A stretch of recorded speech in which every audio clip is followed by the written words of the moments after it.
1 plus 1 is equal to 0, Formless Thinking, 3. Siafeng. April 13, 2008. Translation edited by Qinyu.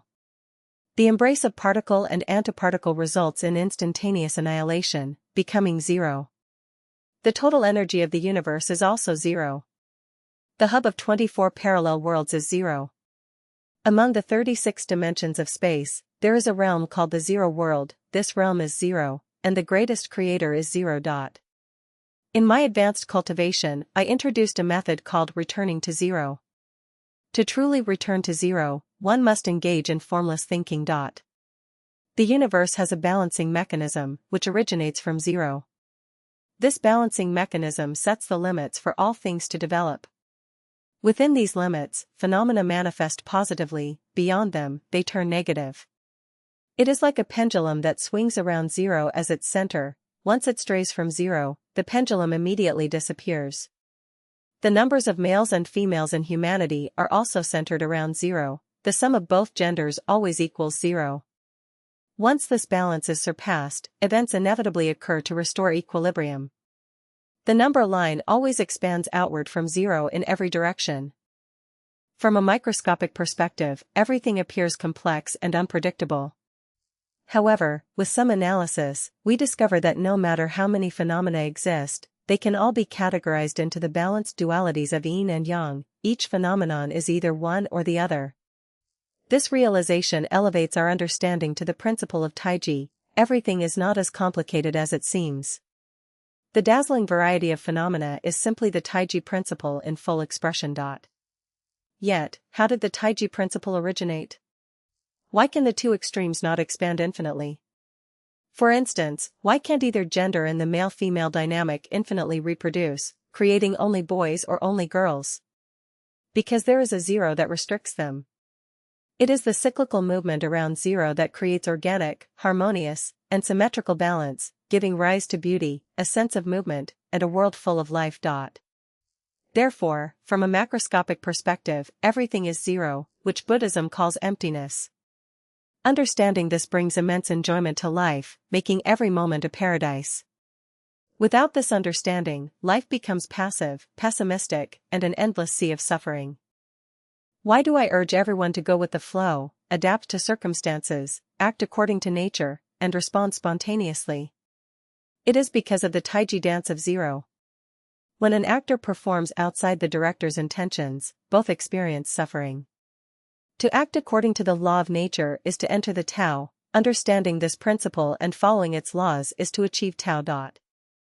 Knowing that 1 plus 1 is equal to 0 allows us to enter the formless realm. Have you ever seen a kaleidoscope? The ever-changing patterns of flowers and shapes are simply variations of 0, 1, and -1. By firmly grasping 0, 1, and -1, one can transcend the dizzying phenomena and get straight to the essence. What's even more fascinating is that anyone can rise from being an actor to becoming a director. Actors are passive, but directors are active. Actors dwell in the realm of necessity, whereas directors live in the realm of freedom. I guide everyone to the Celestial Islands continent to help you enter the realm of freedom, to become directors, and to create a magnificent world of 0, 1, and -1.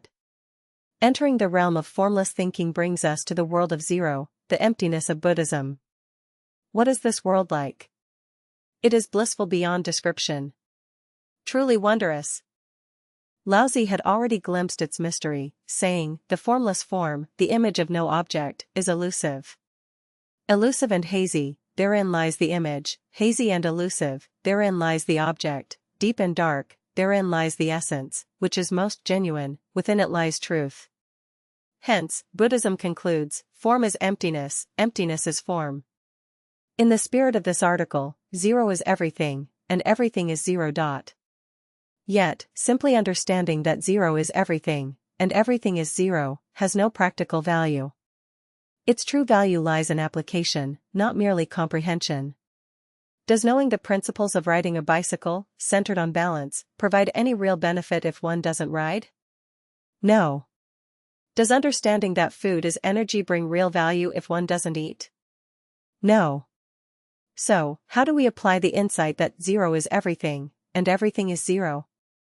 Christ Jesus tells us that by giving up oneself, one gains oneself, by seeking oneself, one loses oneself.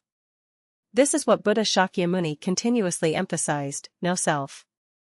Do you wish to become a bodhisattva? To attain Buddhahood? First, let go of yourself and embrace no self. Do not let your heart be attached to forms, sounds, smells, tastes, touch, or dharma. Your heart should arise without attachment. The sage holds on to the One as a model for the world, while celestial beings hold on to Zero as a model for the world. Not seeing oneself, one gains clarity; not asserting oneself, one shines; not boasting, one has merit; not being self-important, one endures. Only by being unselfish can one truly become oneself. How can we integrate these principles into our daily lives? Please refer to the wonderful use of Zero, Formless Thinking, 4.